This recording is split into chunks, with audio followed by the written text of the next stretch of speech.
அனைவருக்கும் காலை வணக்கம். Welcome to Kamarajar TNPSC Vazhapadi. இன்னைக்கு என்ன டாபிக் பார்க்குறோம்னா செரித்தல் அப்படின்ற டாபிக்ல தான் பார்க்குறோம். ஸோ இந்த டாபிக்கோடைய முக்கியமான நோக்கம் என்னன்னா, கடந்த 2024 குரூப் 2ல ஒரு கொஸ்டின் கேட்டிருந்தாங்க. என்ன கேட்டிருந்தாங்க அப்படின்னா, பல்சூத்திரம்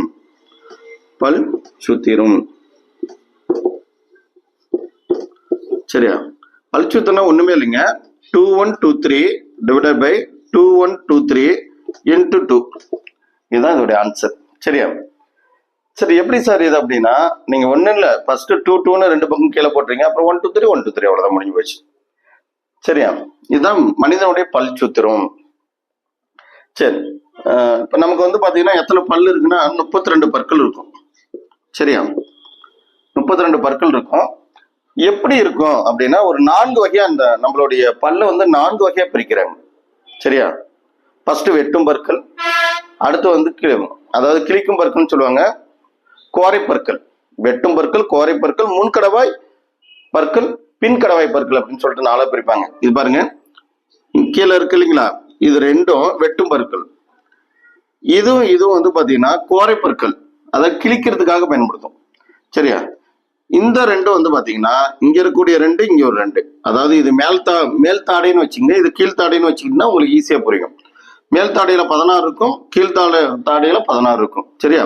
சோ வெட்டும் பற்கள், கோரை பற்கள், முன்கடவாய் பற்கள், பின்கடவாய் பற்கள். சரியா? சோ அப்ப வெட்டும் பற்கள் எத்தனை எப்படி கேட்டா நம்ம என்ன பண்ணணும்னா, ஒரு மனிதனுக்கு வெட்டும் பற்கள் எத்தனை இருக்குன்னா நீங்க 2ன்னு போட்டுறக்கூடாது. சரியா? அதான் ரொம்ப ரொம்ப முக்கியமான விஷயம். சரியா? சோ இந்த 2ஆல மல்டிபிள் பண்ணிக்கணும். 2 2 4. சரியா? இதை 2ஆல பெருக்குன்னா 4. சோ 4 + 4 8. இதுதான் வெட்டும் பற்கள். சரியா? சோ இந்த 2ஆல மல்டிபிள் பண்ணி தான் கட்டாயம் சொல்லணும். சரியா? இந்த 2ஆல மல்டிபிள் பண்ணலாம், இதெல்லாம் கூட்டிங்கனாவே 16 பல்லு தான் வரும். பாருங்க, 2 3 5 8, கீழே அதே தான், 8 8 16 தான் வரும். இந்த 2ஆல பெருக்குனீங்கன்னா தான் 16, சரி 2ஆல பெருக்குனா தான் 32 பற்கள் வரும். சரியா? சரி, இந்த பாடத்துல கண்டிப்பா ஒரு கொஸ்டின் கேட்க போறாங்க. சரியா? அவங்க கேட்டது வந்து பல்ல பத்தி ஈஸியா ஃபர்ஸ்ட் டைம் தான் முதல்ல இந்த செரித்தல் பாடத்துல முதல்ல கொஸ்டின் வந்து பாத்தீங்கன்னா பல்சூத்திரம் தான் கேட்டுக்கிறாங்க. ஆனா இந்த செரித்தல்ல பாத்தீங்கன்னா வாயில தொடங்கி, சரியா, அது வந்து பாத்தீங்கன்னா மலவாய் வழியாக வெளியேறுவது வரைக்கும் நிறைய ப்ராசஸ் இருக்கு. சரியா? செரித்தல் வந்து பாத்தீங்கன்னா வாயிலே தொடங்கிறோம். சரியா? ஆச்சரியமா பாப்பீங்க, வாயிலே செரித்தல் நடைபெற்றும். சரியா? அமிலேஸ் அப்படின்ற ஒரு நொதியினால வாயிலே. சோ அந்த அமிலேஸ் நொதி என்ன பண்ணும் அப்படின்னா, நம்ம வாயில் இப்ப ஒரு சாப்பாடு சாப்பிடுறோம் அப்படின்னா, எப்படி இருந்தாலும் அந்த சாப்பாட்டுல வந்து வைரஸோ பாக்டீரியாவோ ஜஸ்ட், சரியா, நீங்க சாப்பாடு நம்ம பாத்திரத்தை போட்டுட்டு எடுத்துட்டு வந்து நம்ம சாப்பிட்றதுக்குள்ள கூட ஒரு காற்றுல ஒரு பாக்டீரியா வந்து சாப்பாட்டுல உட்காரலாம். ஸோ அப்ப பாக்டீரியாவை மேக்சிமம் அமிலேஸோடைய உமிழ்நீர் உள்ள அமிலேஸோடைய முக்கிய நோக்கம் என்ன அப்படின்னா, பாக்டீரியாவை கொல்லுவது. இங்கேயே கொண்டு வரும், முடிஞ்ச வரைக்கும் என்ன பண்ணும், இங்கேயே கொண்டு வரும். சரியா? ஸோ அப்ப அமைலேஸ் அப்படின்ற ஒரு நொதி என்சைம், ஏஸ்ன்னு முடிஞ்சினாவே அது என்சைம் தான். சரியா?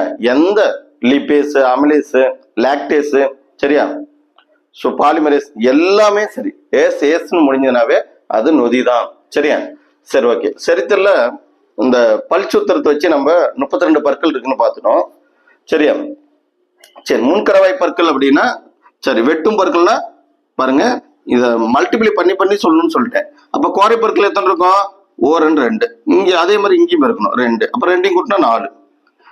இது என்னது, இது வெட்டும் பற்கள், இது கோரை பற்கள். முதல்ல மனப்பாடம் பண்றது எப்படி பண்ணா, வெட்டும் பற்கள், கோரை பற்கள், முன்கடவாய் பற்கள், பின்கடவாய் பற்கள். சரியா? சோ பின்கடவாய் பற்களுக்கும் உங்களுக்கு பிரச்சனை இருக்காது, வெட்டும் பற்களுக்கும் உங்களுக்கு பிரச்சனை இருக்காது. முன்னாடி வெற்ற பல்லு தான் இருக்கும். சரியா? 4 பல்லு முன்னாடி இருக்கக்கூடிய ஃபர்ஸ்ட் 4 பல்லு வெட்டுறதுக்கும் கீழே இருக்கக்கூடிய 4 பல்லும் வெட்டுறதுக்கு தான் பயன்படும். சரி, ஓகே. அடுத்து கோரை பற்கள். கோரை பற்கள் ஒண்ணு தாங்க இருக்கும், இந்த மாதிரி கூரா இருக்கும், கிழிக்கிறதுக்காக. ஒரு பல்லு இருக்குன்னு வச்சுங்களேன், இப்படி பல்லு இருக்குன்னா இப்படி கூரா இருக்கும். கண்டிப்பா இந்த பல்லு மட்டும், சரியா, இந்த இடத்துல கூரா இருக்கும், கண்டிப்பா தெரியும் உங்களுக்கு. சரியா? எல்லாத்துக்குமே இந்த பல்லு இருக்கும். சரியா? இந்த பல்லு என்ன பண்ணும்னா கிழிக்கிறதுக்கு, இப்போ ஒரு உதாரணத்துக்கு ஒரு சோப்பு உள்ள வந்து பாத்தீங்கன்னா ஒரு பிளாஸ்டிக் ஆயிருந்திருக்கு. பாத்ரூம் போயிடுறீங்க, சரியா, குளிக்கிறதுக்கு போகும்போது அதுக்கு யாரா என்ன கத்திரிக்கோள் எடுத்துட்டு போறதுன்ட்டு பல்லுலேயே கடிச்சிருக்கிறோம். ஆனா அதை முன்னாடி மேக்சிமம் கடிக்க மாட்டாங்க, வெட்டும் பற்கள்ல கடிச்சு இழுக்க மாட்டாங்க, சரியா. ஸோ கடினமான இருக்கக்கூடிய உரைய கண்டிப்பா முன்பல்ல கடிக்க மாட்டாங்க, இந்த வெட்டும் பற்களை தான் கடிச்சு இழுப்பாங்க, சரியா. சரி, ஓகே, ரைட். ஸோ வெட்டும் பற்கள் எத்தனை? 4 இருக்கு. அடுத்தது சாரி வெட்டும் பற்கள்னா நம்ம இங்க பார்த்தோம், மேல 2 கீழே 2, இது 2ஆல் மல்டிபிள் பண்ணும்போது 8 வந்துடும், சரியா. அடுத்து குவாரி பற்கள் மொத்தம் 4, சரியா. அப்ப வெட்டும் பற்கள் மொத்தம் 8, குவாரி பற்கள் 4. அப்ப முன்கடவாய் பற்கள், முன்கடவாய் பற்கள் இதை 2ஆல் மல்டிபிள் பண்ண என்ன வரும்? 2 4, இது 2ஆல் மல்டிபிள் பண்ணா 4. ஸோ இதுவும் 8 வரும், சரியா. ஸோ இங்க 2 வந்தாவே 8 வரும்போது இங்க 2 வந்தாலும் 8 தான் வரும், சரியா. இது முன்கடவாய் பற்கள். அடுத்து பின்கடவாய் பற்கள் பாருங்க, 3 2 6, 3 2 6, அடுத்து 12, சரியா. இப்போ ஒரு கொஸ்டின், மனித பற்கள்லயே எந்த வகையான பற்கள் அதிகமாக உள்ளன அப்படின்னு கேட்டா என்ன பண்ணுவீங்க? பின்கடவாய் தான் போடணும், சரியா. பின்கடவாய் பாருங்க, ஒரு சைடுல 6 இருக்கு, இன்னொரு சைடுல 6 இருக்கு, 12. மொத்தம் நம்ம 32 பல்லுல 12 பற்கள் வந்து பாத்தீங்கன்னா பின்கடவாய் பற்கள்ல தான் இருக்கு, சரியா. ஸோ அந்த கொஸ்டின் கேட்கறது நிறைய வாய்ப்புகள் இருக்கு. பல்சூத்திரம் கேட்டாங்க, அடுத்த கொஸ்டின் கேட்டா நம்ம மனித பற்களில், சரியா, அதிகமாக உள்ள பற்கள் எந்த வகை? பின்கடவாய் பற்கள், அவ்வளவுதான். இதுல எது குறைவான வகை? கோரை பற்கள். மனித பற்கள்லயே குறைவான பற்கள் வகையை சார்ந்தது எது அப்படின்னா கோரை பற்கள் தான் 4 இருக்கு, சரியா. மற்றதெல்லாம் 2ம் முன்கடவாயும் வெட்டும் பற்களும் 8 8 ஈக்குவலா இருக்கு, சரியா. சரி, இப்ப இப்படி கூட கொஸ்டின் கேட்கலாம். என்ன எப்படி கொஸ்டின்னா, மனித பற்கள்லயே எந்த 2 வகை பற்கள் சமமாக உள்ளன அப்படின்னா முன்கடவாயும் வெட்டும் பற்களும் சமமாக இருக்கும். அது 8 இருக்குன்னா இது 8 இருக்கு, சரியா. ஸோ எப்படி வேணுமாலும் கொஸ்டின் கேட்பாங்க, சரியா. ஸோ இதுல வந்து பாத்தீங்கன்னா உங்க புக்ல கொடுத்துருப்பாங்க, இந்த இது வந்து பாத்தீங்கன்னா கிழிப்பதற்கு பயன்படுகிறது, இதுவும் வந்து முன்னாடி வந்து பாத்தீங்கன்னா கடிப்பதற்காகவும், சரி, அப்படி கொடுத்துருப்பாங்க, புக்ல கொடுத்துருப்பாங்க. இது கடித்து முன்னாடி ஏதாவது ஆப்பிள் கடிக்கிறதுக்கு, மாம்பழம் கடிக்கிறதுக்காக வெட்டும் பற்கள் பயன்படுத்துறாங்க, வெட்டுறதுக்கு. வெட்டும் பற்கள்லாம் வெட்டுறதுக்கு பயன்படுது. இந்த கோரை பற்கள்னா கிழிப்பதற்கு பயன்படுது, சரியா. ஸோ ரொம்ப அழுத்தமா கிழிப்பதற்கு பயன்படக்கூடிய மனித பல்வகை என்ன அப்படின்னு கேட்டுருவாங்க. இந்த முன்கடவாய் பற்கள் எதுக்கு சார் பயன்படுதுன்னா, இது வந்து நசுக்குவதற்கும், ஒரு பொருளை ஈஸியா நசுக்குவாங்க, சரியா. பெருசா இருக்கிறது, இப்ப கற்கண்டு இருக்கா, அதை யாரா சப்பி சாப்பிட்றதுன்னு சொல்லிட்டு அப்படியே கடுக்குன்னு கடிச்சு அப்படியே நசுக்கிறதுக்கு பயன்படுத்துறாங்க, சரியா.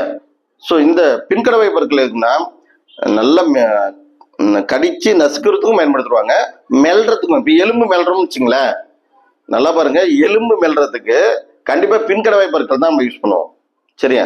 ஸோ எல்லாமே புக்கில் உங்களுக்கு தெளிவாக கொடுத்துருக்காங்க, அதையும் ஒன்ஸ் பார்த்துருங்க. சரி, அடுத்து இந்த பல்சூத்திரத்தில் இது மனிதனுடைய பற்களுடைய பற்சூத்திரம்னு சொல்றோம். குழந்தைகளுக்கு தனியா பல்சூத்திரம் இருக்கு, சரியா. குழந்தைகளுக்கு என்ன சார்னா இந்த லாஸ்ட் இருக்கு இல்லைங்களா, இதை மட்டும் கேன்சல் பண்ணிடுங்க. ஏன்னா பின்கடவாய் மட்டும் அவங்களுக்கு முளைக்காது, சரியா. குழந்தைங்களுக்கு ஒரு 7 வயசு வரைக்கும் வந்து பாத்தீங்கன்னா பால் பற்கள்னு சொல்லுவாங்க. குழந்தைகளுக்கு இறக்கக்கூடிய பற்கள் வந்து பால் பற்கள், சரியா. பால் பற்கள் மொத்தம் எத்தனை சார் இருக்குன்னா 20 பற்கள் இருக்கும். ஸோ வெரி வெரி இம்பார்ட்டன்டான கொஸ்டின், சரியா. பால் பற்கள் எத்தனை இருக்கு? 20 இருக்கு. சரி, குழந்தைகளுடைய பல்சூத்திரம்னு கேட்டா ஒண்ணுமே இல்லை, நமக்கு இருக்கக்கூடிய பல்சூத்திரத்துடைய லாஸ்ட் பார்ட் மட்டும், பின்கடவாய் மட்டும் அப்படியே மறைச்சிட்டு நீங்க 2 1 2 2 1 2ன்னு ஈஸியா போட்டு போயிடலாம். அப்ப பாருங்க, இங்க ஒரு 8 இருக்குமா, இதுனாவே முன்கடவாய் வெட்டும் பற்கள் 8 இருக்கா, அடுத்து வந்து கோரை பற்கள் 4 இருக்கா, அடுத்து வந்து பாத்தீங்கன்னா 8 இருக்கா. ஸோ 8 8 16, இந்த 4 வச்சு கூட்டினா 20, பால் பற்கள் 20 இருக்கும். சரி, கண்ணை மூடிட்டு நீங்க என்ன பண்றீங்க, பால் பற்கள்னாவே லாஸ்ட்ல இருக்கிறத விட்டுறணும், சரியா. 2 1 2 3 2 1 2 டிவைட் பை 2 2 3 இன்ட்டு 2 மறக்காம போடணும். இந்த 2 போடாம விட்டீங்கன்னா உங்களுக்கு சம்டைம் வந்து பாத்தீங்கன்னா எக்ஸாம்ல போய் 2 1 2 3 2 1 2 by 2 1 2 3 இங்கே ஒரு 8 இங்கே ஒரு 8 16ன்னு வந்துடும், சரியா. 16 பற்கள் அப்படின்றது குழந்தைகளுக்கும் கிடையாது, பெரிய மனிதருக்கும் கிடையாது, சரியா. குழந்தைகளுக்கே 20 பற்கள் இருக்கு, நார்மலான மனிதர்களுக்கு, சரியா, எத்தனை இருக்கு அப்படின்னா 32 இருக்கு. சரியா? ஸோ இது பல்சூத்திரம்னா ரெண்டே விஷயம் தான். பால் பற்கள் குழந்தைகளுக்கு எத்தனை இருக்குன்னா 20 இருக்கும். குழந்தைகளுக்கான பல்சூத்திரம்னு கேட்டாங்கன்னா கண்டிப்பா கேட்பாங்க. ஏன்னா மனிதர்களுக்குரிய பெரியவங்களுக்குரிய பல்சூத்திரம் தான் கேட்டிருந்தாங்க. அப்ப குழந்தைகளுக்கு கேட்கறதுக்கு நிறைய வாய்ப்புகள் இருக்கு. குழந்தைகள்னாவே ஒண்ணுமே கிடையாது. லாஸ்ட்ல இந்த 212 டிவைடட் பை 212 அவ்வளவுதான். இந்த லாஸ்ட்ல இருக்குன்னு மட்டும் எடுத்துக்கணும்னு ஞாபகம் வச்சுனாவே பின்கடவாய் பற்கள் வராதுன்னு ஞாபகம் வச்சுனாவே போதுங்க. சரியா? ஆனா பால் பற்கள் மொத்தம் எத்தனை அப்படின்னா கண்டிப்பா 20 போடணும். இதை மல்டிபிள் பண்ணாலும் 20 தான் வரும். சரியா? ஸோ அடுத்து நம்ம செரித்தலுடைய இதுவும் செரித்தல்ல ஒரு பாட்டு தான். சரிங்களா? செரித்தல் படத்துல இருக்கக்கூடியதான் பல்சூத்திரம். பல்லு தான் வந்து பாத்தீங்கன்னா முதல்ல அரைக்க ஆரம்பிக்கும் இல்லையா? சரி, அடுத்து வந்து பாத்தீங்கன்னா மெயினான பாயிண்ட் வருவோம். சரியா? இது ரொம்ப ரொம்ப முக்கியங்க. இது மெயின் வழின்னு நினைச்சிடாதீங்க. சரி, ஓகே. இப்போ ஒரு சும்மா படம் வந்து பாத்தீங்கன்னா அப்படிதான் இருக்கும். சரியா?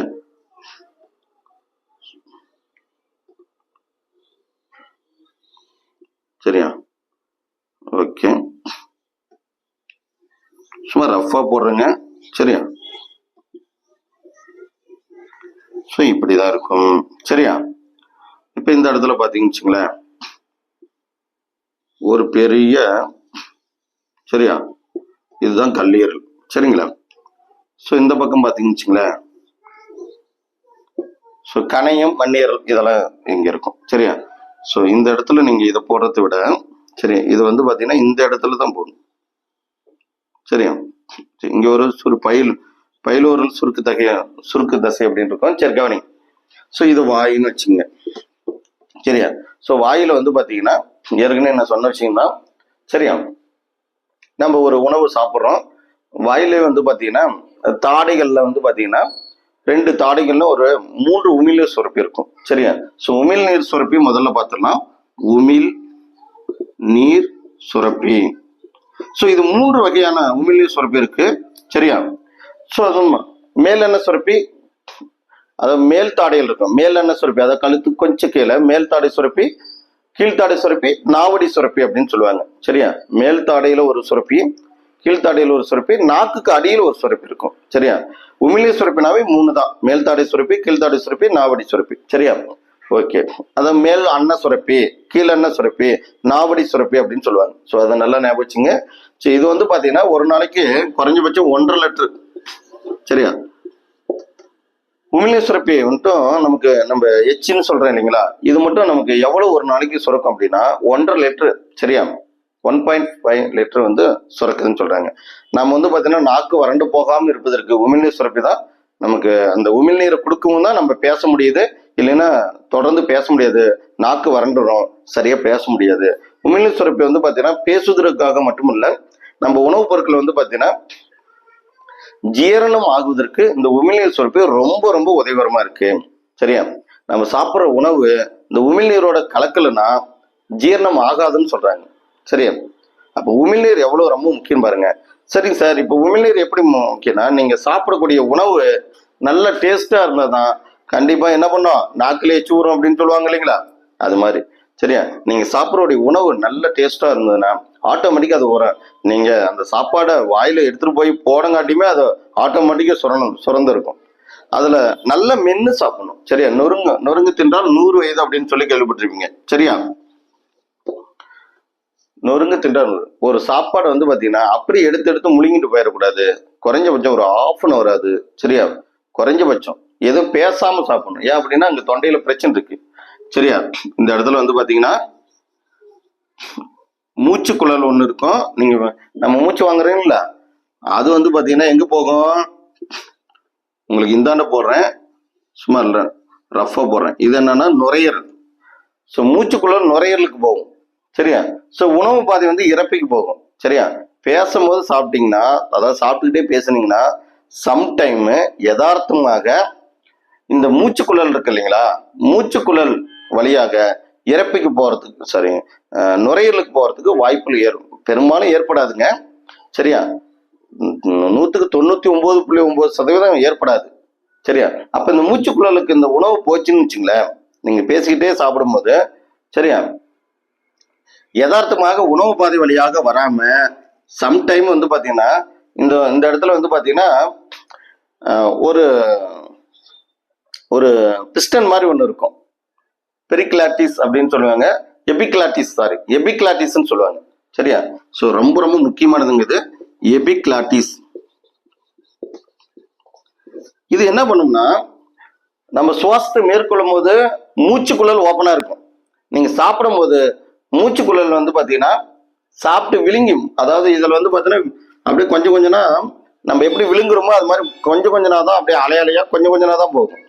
அப்ப என்ன பண்ணும்னா, நீங்க பேசிட்டே சாப்பிட்டீங்கன்னா சம்டைம் இந்த எபிக்லாட்டிஸ் என்ன பண்ணும்னா, சாப்பிடும் போது எபிக்லாட்டிஸ் வந்து ஓப்பனா இருக்கணும். எது? உணவு பாதையில. நல்லா புரிஞ்சுங்க, இது ரொம்ப ரொம்ப முக்கியம்.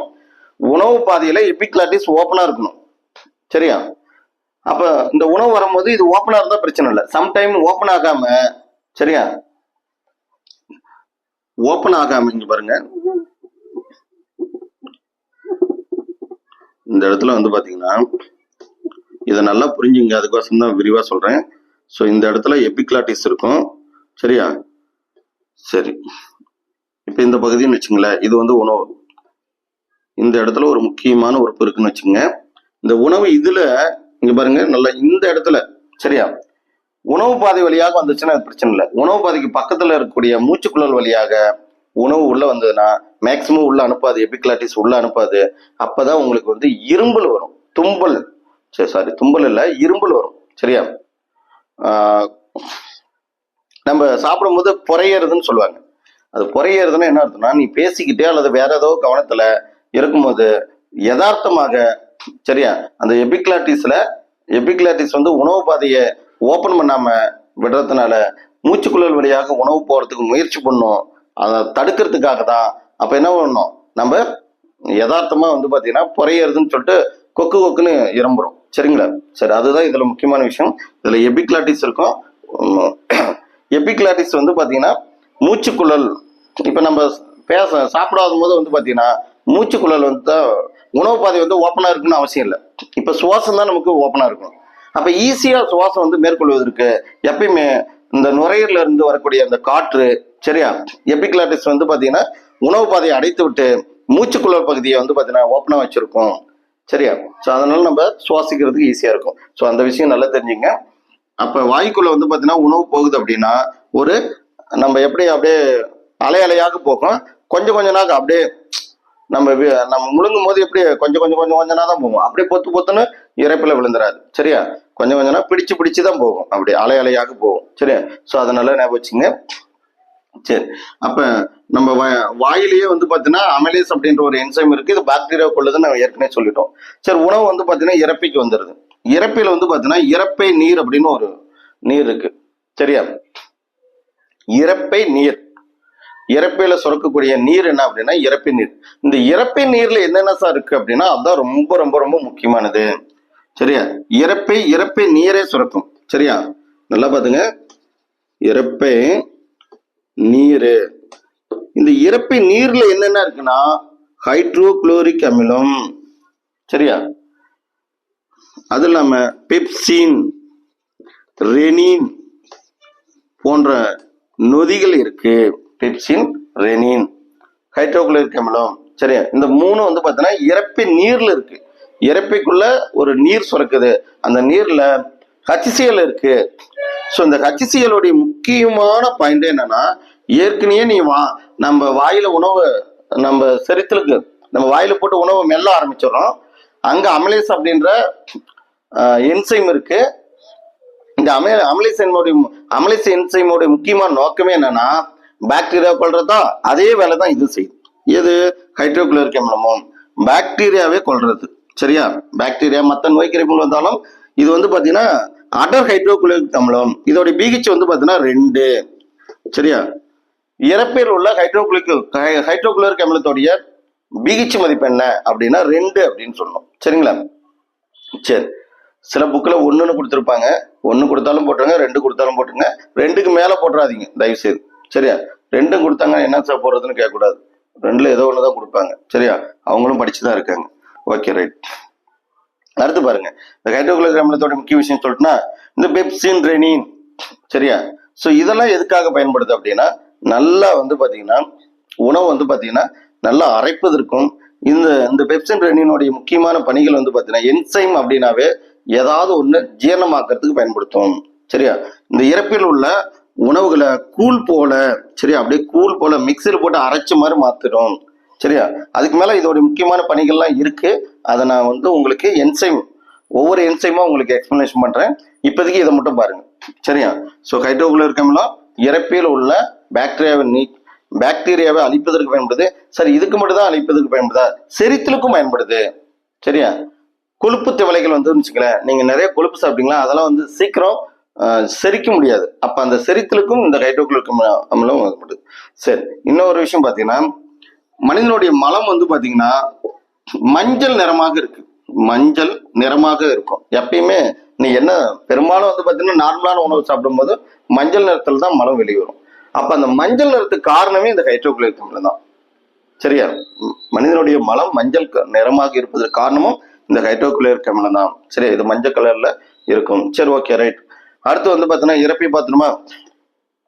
இறப்பைக்கு அடுத்து வந்து பாத்தீங்கன்னா இறப்பையில ஓரளவுக்கு நல்ல செரிமானத்தை அடைந்த பிறகு இந்த இடத்துல இறப்பைக்கும் சிறுகுடலுக்கு இடையில வந்து பாத்தீங்கன்னா ஒரு சுருக்கு தசை மாதிரி இருக்கும் பாருங்க. இந்த இடத்துல பெருசா போடுற பாருங்களா? சரியா? இப்ப இப்படி இருக்குன்னு வச்சுக்கல, இந்த இடத்துல ஒரு சுருக்கு தசை மாதிரி இருக்கும்.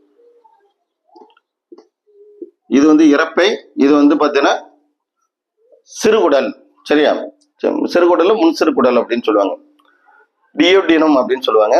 சரி, அதை பார்க்கலாம். அப்ப இறப்பைக்கும் சிறுகுடலுக்கும் இறப்பையும் சிறுகுடலும் இணையக்கூடிய பகுதி வந்து பாத்தீங்கன்னா பைலோரிக் சுருக்கு தசை அப்படின்னு சொல்லுவாங்க. பைலோரிக்.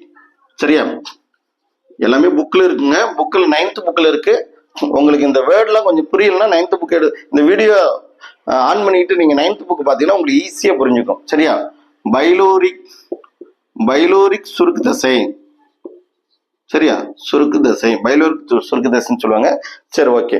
அடுத்தது வந்து பாத்தீங்கன்னா இந்த இடத்துல என்ன இருக்கும் அப்படின்னா, இந்த சிறுகுடல் இருக்கு இல்லைங்களா, இந்த சிறுகுடலும் இறப்பையும் இணையக்கூடிய இடம் வந்து பைலோரிக் சுருக்கு தசைன்னு சொல்லிட்டோம். இது என்ன பண்ணா, இப்ப நம்ம குடலுக்கு வந்த உணவுப் பொருள் மீண்டும் இறப்பைக்கு போகாம தடுக்கும். சரியா? அதாவது குடலுக்கு இறப்பிலிருந்து உணவு வந்து குடலுக்கு வந்துருச்சுன்னா மீண்டும் அங்க போகாம தடுக்கும். அதுக்குதான் இந்த பைலோரிக் சுருக்கு தசை இருக்கும். இது மாதிரி சுருக்கு தசை வந்து பாத்தீங்கன்னா மலம் வெளியேற இடத்துலயும் இருக்கும். சரியா? சரி, ஓகே, அதெல்லாம் நம்ம அப்புறமேட்டு பார்க்கலாம். சரி, இப்ப சிறுகுடலுக்கு உணவு வந்து இறப்பில இருந்து வந்துடுது. நல்லா கூழாக்கப்பட்ட ஒரு பாகு மாதிரி இருக்கும். சரியா? நல்ல ஒரு சாப்பாட்டை மிக்சியில் போட்டு அரைச்சா எப்படி இருக்குமோ அப்படி கஞ்சி மாதிரி அப்படியே தடன்னு இருக்கும் இல்லைங்களா, அது மாதிரி முன்சிறுகுடலுக்கு தான் வரும். அதாவது சிறுகுடல் வரும். இந்த சிறுகுடல்ல ரொம்ப ரொம்ப முக்கியமான பகுதி 3 பகுதிகள் இருக்கு. சரியா? சிறுகுடல் வந்து பாத்தீங்கன்னா இது மாதிரி வளைந்து இருக்கக்கூடிய சிறுகுடலை நான் 3 பகுதியாக பிரிக்கிறேன். ஃபர்ஸ்ட் வந்து முன்சிறு குடல். என்னன்னா முன்சிறு குடல், டியோடினம் அப்படின்னு சொல்லுவாங்க. சரியா? முன்சிறு குடல், டியோடினம். அடுத்து வந்து பாத்தீங்கன்னா ஜீஜினம், நடுசிறு குடல். சரியா? ஜீஜினம். அடுத்து வந்து இலியம். சரியா? முன்சிறு குடல், நடுசிறு குடல், அப்புறம் எண்டு. சரியா? இலியம் வந்து பாத்தீங்கன்னா கடைசி சிறுகுடல் அப்படின்னு கூட சொல்லலாம். சும்மா இது வந்து இந்த முக்கியமான டியோடினம், ஜீஜினம், இலியம் அப்படின்றத நல்லா ஞாபகம் வச்சுங்க. இது முன்சிறு குடல், நடுசிறு குடல் அப்படின்னு சொல்லுவோம், கடைசி குடல். சரியா? அது ஒரு பெரிய விஷயமே இல்லை. இந்த டியோடினம், ஜீஜினம், இலியம் சிறுகுடல் வந்து பாத்தீங்கன்னா 3 பகுதியாக பிரிப்பாங்க. சரி, இந்த பகுதி அப்படியே இருக்கட்டும். சரியா? 3 பகுதியா பிரிச்சுட்டுமா? அதே மாதிரிதான் நம்ம பெருங்குடலையும் 3 பகுதியா பிரிப்பாங்க. சரியா? சோ அதையும் நம்ம அடுத்து பார்க்கலாம். இது எப்படி 3 பகுதியோ. அதுக்கு முன்னாடி ஒரு முக்கியமான விஷயம் பார்க்கணும். சரி, இப்ப உணவு வந்து டியோடினத்துக்குள்ள வந்துருச்சு. சரியா? இந்த டியோடினம் இருக்கிற இடத்துல 2 சுரப்பி நீர் வந்து அந்த இடத்துல டியோடினத்துல கொட்டிக்கிட்டே இருக்கும். சரியா? இப்ப உணவு வந்து டியோடினத்துக்கு வந்துருச்சா, இந்த இடத்துல வந்துருச்சா, இந்த இடத்துல வரும்போது இந்த கணையம்னு, இதுக்கு பேர் கணையம், இதுக்கு பேர் என்ன, கல்லீரல். சரியா? சோ இதெல்லாம் அழிச்சிட, அப்பதான் உங்களுக்கு புரியும். சரியா? நம்ம உடம்புலயே மிகப்பெரிய சுரப்பி அப்படின்னா அது கல்லீரல் சுரப்பி தான். சரியா? சோ கல்லீரல் வந்து ரொம்ப ரொம்ப முக்கியமானதுங்க. சோ கல்லீரல்ல நிறைய கொஸ்டின் கேட்க வாய்ப்புகள் இருக்கு. கல்லீரல் பத்தி தெளிவா சொல்றேன் பாருங்க. சரியா? ஓகே, கான்செப்ட் சொல்லிடுறேன். சரி, அப்ப கல்லீரல் இது வந்து கல்லீரல், சரியா? இது கல்லீரல் எங்க வந்து ஓப்பன் ஆகுதுன்னா டியோடினத்துல ஓப்பன் ஆகுது. கணையமும் டியோடினத்துல ஓப்பன் ஆகுது, சரியா? சரி, இப்ப கல்லீரல் சுரக்கக்கூடிய நீர் டியோடினத்துல வந்து சொட்டு சொட்டு சொட்டு சொட்டுன்னு அப்படியே ஊத்திக்கிட்டே இருக்கும், சரியா? கணையத்தில் இருக்கக்கூடிய கணைய நீர் வந்து பாத்தீங்கன்னா இதுவும் டியோடினத்துல தான் சொட்டு சொட்டா ஊத்திக்கிட்டே இருக்கும். சரி, அப்ப என்ன ஆகும்? இந்த கணையத்தர இந்த கல்லீரல்ல, சரியா, இது கல்லீரலுங்க, நல்லா பாத்துங்க. இந்த கல்லீரல் ரொம்ப ரொம்ப முக்கியம். மனிதனோட மிகப்பெரிய சுரப்பி, சரியா? ஒரு மனிதனுக்கு இருக்கக்கூடிய சுரப்பிகள் மிகப்பெரிய சுரப்பினா அது கல்லீரல் சுரப்பி தான், சரியா? சரி, இந்த கல்லீரல் பத்தி நல்லா பாருங்க. கல்லீரல் வந்து பாத்தீங்கன்னா 2 சுரப்பு நீரை சுரக்கும். கல்லீரல் வந்து பித்த நீரை சுரக்கும், சரியா? கல்லீரல் என்ன நீரை சுரக்கும்னா பித்த நீர், சரியா? அடுத்து இன்னொன்னு என்ன சுரக்கும்னா பித்த உப்புக்கள். ஸோ ரொம்ப ரொம்ப முக்கியம். கல்லீரல் வந்து பாத்தீங்கன்னு இருக்கிறதுலயே ரொம்ப ரொம்ப கல்லீரலுடைய பண்புகளை கேரக்டர் பத்தி சொல்ற பாருங்க. கல்லீரல் ஒரு 70% இறந்து போனாலும் கூட மீண்டும் புதுப்பிச்சுக்கும். கல்லீரல் அலர்ஜி அப்படின்னு சொல்லுவாங்க. இப்ப வந்து பாத்தீங்கன்னா ட்ரிங்க்ஸ் சாப்பிட்றவங்களாம் பெரும்பாலும் அவங்களுக்கு வந்து ட்ரிங்க்ஸ் சாப்பிட்றவங்களுக்கு ரெண்டு முக்கியமான உறுப்பு பாதிப்படையும். ஒண்ணு கல்லீரல், இன்னொன்னு சிறுமூளை, சரியா? ஸோ கல்லீரல் வந்து பாத்தீங்கன்னா அதான் சொல்றேனே 100% நிறைய குடிக்கிறாங்க. குடிக்கிறதுனால மட்டும்தான் இந்த கல்லீரல், குடிப்பதனாலும் கல்லீரல் அலர்ஜி ஏற்படும். மற்ற காரணங்களால, சரி, மற்ற காரணங்கள் என்ன சார் அப்படின்னா கண்டிப்பாக இந்த மஞ்சக்காமாலை ஏற்படுதுங்களா, ஹெப்படைட்டிஸ் பி வைரஸ்னால, hepatitis A B C D E F வரைக்குமே இருக்குங்க, சரியா? ஹெப்படைட்டிஸ்ல வந்து பாத்தீங்கன்னா ஏ பி சி. ஆனா பெரும்பாலும் மஞ்சள் காமாலை நோய் ஹெப்படைட்டிஸ் பி வைட்டமின்னால ஹெப்படைட்டிஸ் பி வைரஸ்னால ஏற்படும், சரிங்களா? ஹெப்படைட்டிஸ் பி வைரஸ், சரியா? ஸோ ஹெப்படைட்டிஸ் பி வைரஸ்னால எந்த உறுப்பை தாக்கும்னா இந்த கல்லீரல தான் வந்து தாக்கும், சரியா? இந்த கல்லீரல் தாக்கம் ஏற்பட்டுச்சுனாவே கண்கள் வந்து பாத்தீங்கன்னா மஞ்சள் கலராக மாறிவிடும், சரியா? ஸோ அது ஒரு பெரிய உயிரை போக்கக்கூடிய நோய் அல்ல. ஆனா அதுக்கு வந்து பாத்தீங்கன்னா இங்க கூட சேலத்துல ஏற்காட்டு அடிவாரத்துல வந்து பாத்தீங்கன்னா இதுக்கு மருந்து கொடுக்குறாங்கன்னு சொல்லி கேள்விப்பட்டாங்க. இதை நான் விளம்பரப்படுத்துறதுக்காக நான் சொல்லிங்க, இது நாட்டு மருந்தாக அங்க தராங்க அப்படின்னு சொல்லி கேள்விப்பட்டிருக்கோம். சரி, பாருங்க. அப்ப இந்த கல்லீரல தாக்குறது வந்து ஹெப்படைட்டிஸ் பி வைரஸ், மஞ்சக்காமாலை இருக்கும்.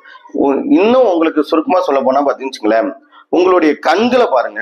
உங்களுடைய கண்களை இப்படி நல்லா புட்டு பார்க்கணும், சரியா? கண்ணுடைய மேல் பகுதி மட்டும் பார்க்க கூடாதுங்க. கண்ணை வந்து பாத்தீங்கன்னா மேல பார்க்க சொல்லிட்டு லைட்டா கீழே பாத்தீங்கன்னு கண்ணு வந்து ஒயிட்டா இருந்ததுன்னா உங்களுடைய கல்லீரல் சூப்பரா இருக்குன்னு அர்த்தம். சார் கொஞ்சம் மங்களா இருக்கு சார் அப்படின்னா கல்லீரல்ல கொஞ்சம் டேமேஜா இருக்கு. டேமேஜ்னா உயிரை போக்கக்கூடியதல்ல, கொஞ்சம், சரியா? இப்ப பிறந்த குழந்தைக்கு பாருங்க, அந்த கண்ணு வந்து அப்படியே ஒயிட்டா பெயிண்ட் அடிச்ச மாதிரி இருக்கும், சரியா? நமக்கு அப்படி இருக்காதுங்க. அது இருந்தாலும் கல்லீரல் பாதிப்பு ஆகுது அப்படின்னா சொல்ல, கல்லீரலுடைய தன்மை கொஞ்சம் லைட்டா, சரியா? அப்ப பிறக்கும் போது எப்படி இருக்குமோ அப்படி இருக்காது இல்லைங்களா? இப்பவும் வந்து பாத்தீங்கன்னா ஒரு சில பேருக்கு கண்கள் வந்து பாத்தீங்கன்னா ஒயிட்டாவே இருக்கும். அந்த கண்ணு ஒயிட் எவ்வளவு ஒயிட் இருக்கோ அந்த அளவுக்கு கல்லீரல் சூப்பரா இருக்குன்னு அர்த்தம். நீங்க டாக்டர்கிட்ட போனீங்கன்னு வச்சுங்களேன், முதல்ல போனதும் ஐயா நான் சாப்பிட்றதெல்லாம் வாமிட்டாவே வருதுங்கய்யா, சரியா என்னால நடக்க முடியல, ஓட முடியல, தூங்க முடியல அப்படின்னா உடனே அவர் கண்ணை வந்து பாத்தீங்கன்னா இப்படி லைட்டா புட்டுட்டு பார்ப்பாரு, சரியா? அதுக்கு என்ன அர்த்தம்னா உனக்கு கல்லீரல், ஏன்னா நீ வாமிட் எடுக்குன்னு சொல்றீங்களா, சரியா? வாமிட் எடுக்கிறீங்கன்னா என்ன அர்த்தம் அப்படின்னா நீங்க போட்ட சாப்பாடு சிறுகுடலுக்கு எடுத்துக்கல, ஜீரணம் ஆகல, சரியா? ஜீரணம் ஆகலன்னா ஏச ஜீரணம் ஆகல அப்படின்னா கல்லீரல் தன்னுடைய சுரப்பு நீரான பித்த நீரையும் பித்த உப்புகளையும் சுரக்காம விட்டுரும். கல்லீரல் அலர்ஜி ஏற்படுச்சுன்னா என்ன பண்ணும்? பித்த நீரையும் பாருங்க, பித்த நீரையும் பித்த உப்புகளையும் கல்லீரல் சுரக்காம விட்டுச்சுன்னா நீங்க சாப்பிட்ற சாப்பாடு கண்டிப்பாக ஜீரணம் ஆகவே ஆகாது, சரியா? ஒண்ணு வாமிட்டா வெளியே வரும், இல்லைன்னா வயிற்றோட்டமா வெளியே போகும், சரியா? ஸோ இதுல எந்த வித மாற்றமே இல்லை. அதனாலதான் இது மாதிரி வயிற்றோட்டம் ஓடுது சார், வாமிட் வருது சார்ன்னு சொன்னாவே டாக்டர் கண்டிப்பா உன்னுடைய கண்ணை செக் பண்ணுவாரு, சரியா? கண்ணு வந்து பாத்தீங்கன்னா கொஞ்சம் ரெட்டிஸ் ஆகவோ அல்லது மங்களாகவோ காணப்படுச்சுன்னா உனக்கு கல்லீரல்ல பிரச்சனை இருக்கு. இது பெரிய பிரச்சனைலாம் கிடையாது, கல்லீரல் அலர்ஜி ஏற்படுத்திருக்கு. அந்த கல்லீரல் அலர்ஜி ஏற்பட்டுச்சுன்னா கல்லீரல் 100% இப்ப நான் ஏற்கனவே சொன்னேன், இந்த வார்த்தையை நல்லா பாருங்க. கல்லீரல் 70% டேமேஜ் ஆனாலும் நீங்க அதுக்கு தேவையான ட்ரீட்மெண்ட் எடுத்தீங்கன்னா மறுபடியும் 100% சுத்தமான கல்லீரலாக மாற்ற முடியும். நம்ம உறுப்புலயே மனித உடல்லயே மறுபடியும் புதுப்பிக்கக்கூடிய தன்மை இந்த கல்லீரலுக்கு மட்டும்தாங்க உண்டு. ஏன் அப்படின்னா நம்ம மனிதர்கள் வந்து பாத்தீங்கன்னா பல வகையான உணவுகளை சாப்பிடும்போது கல்லீரல் அலர்ஜி ஏற்பட வாய்ப்புகள் அதிகமாக இருக்கு. வாழ்நாள் முழுவதும் கல்லீரல் அலர்ஜி வந்து பாத்தீங்கன்னா ஏற்பட்டுக்கிட்டே இருக்கு. அது வந்து என்ன பண்ணும், தன்னுடைய குறைகளை வந்து நீங்க சாப்பிட்றதுனாலதான் கல்லீரல் அலர்ஜி ஏற்படுது. சரியா?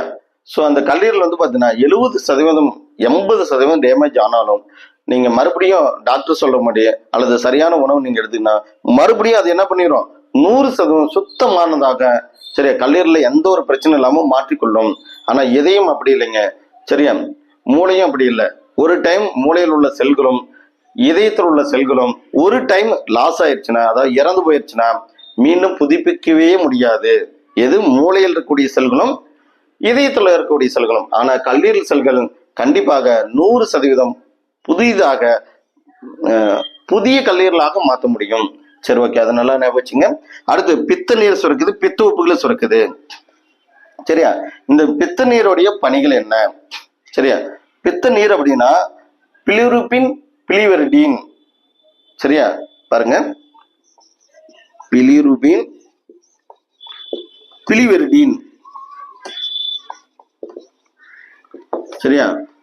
உங்க புக்ல பைலுருபின் பைலிவெரிடின் அப்படின்னு கொடுத்துருப்பாங்க. ரெண்டும் ஒண்ணுதாங்க, பிலிருபின் பிலிவெரிடின். சரியா?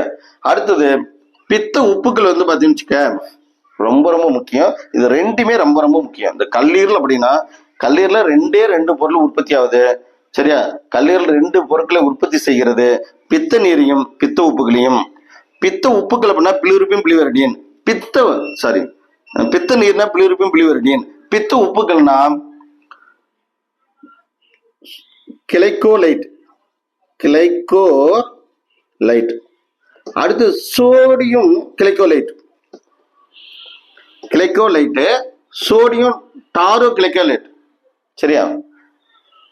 அல்லது sodium glycocholate sodium taurocholate. சரியா? உங்க புக்கில் வந்து பாத்தீங்கன்னா ஒரே நிமிஷம் இருங்க. சரியா? கல்லீரல் வந்து பாத்தீங்கன்னு வச்சுங்களேன், sodium glycocholate, sodium taurocholate. சரியா? ஸோ நல்லா பாருங்க, பித்த உப்புகள் வந்து பாத்தீங்கன்னா இதை நல்லா ஞாபகம் வச்சுங்க. ஏன்னா இது ரொம்ப ரொம்ப முக்கியமானது. ஏன்னா இது எல்லாத்துக்குமே வந்து பாத்தீங்கன்னா இது எப்படின்னா நீ பாருங்க, sodium glycocholate, sodium taurocholate. சரியா? Glycocholate, sodium glycocholate, sodium taurocholate. இது பித்த உப்புக்கள். சரிங்களா? பித்த நீர் வந்து பாத்தீங்கன்னா பிலிருபின். இன்னும் கொஞ்சம் விரிவா சொல்ற மாதிரிங்க, பித்த உப்புக்கள் பித்த நீர் பிலிருபின் பிலிவெரிடின் என்ற பித்த நிறமின்னு கூட சொல்லலாம். பித்த நீர் பிலிருபின் பிலிவெரிடின் அப்படின்ற பித்த நிறமின்னு சொல்லுவாங்க. அது பித்த உப்புகள் வந்து பாத்தீங்கன்னா sodium glycocholate, sodium tarot glycolate. So இது ரெண்டும் எதுக்காக சார் பயன்படுது? அதான் ரொம்ப ரொம்ப முக்கியம். நீ சாப்பிடக்கூடிய உணவில் உள்ள கொழுப்புகளை சிறு சிறு திவலைகளாக உடைத்து நம் உடம்பு அந்த கொழுப்புகளை எடுத்துக்கொள்வதற்காக, ஜீரணமாக்குவதற்காக இந்த கல்லீரல் பித்த நீரையும் பித்த உப்புகளையும் சுரக்கின்றன. சரியா? நல்லா புரிஞ்சிருக்குன்னு நினைக்கிறேன். நீங்க சாப்பிடக்கூடிய உணவில் உள்ள கொழுப்புகளை செரிப்பதற்காக இந்த கல்லீரல். ஏன்னா அடுத்த கிளாஸ்ல இந்த கல்லீரல் வந்து பாத்தீங்கன்னா என்ன பணியை செய்யுதுன்றது அப்புறம் நான் சொல்றேன். இப்ப இதை மட்டும் ஞாபகம் வச்சுங்க. பித்த நீர் பித்த உப்புகளும் இது உணவில் உள்ள கொழுப்புகளை சிறு சிறு திவலைகளாக உடைத்து ஜீரணமாக்குவதற்கு பயன்படுது. சரியா? சரி, ஓகே.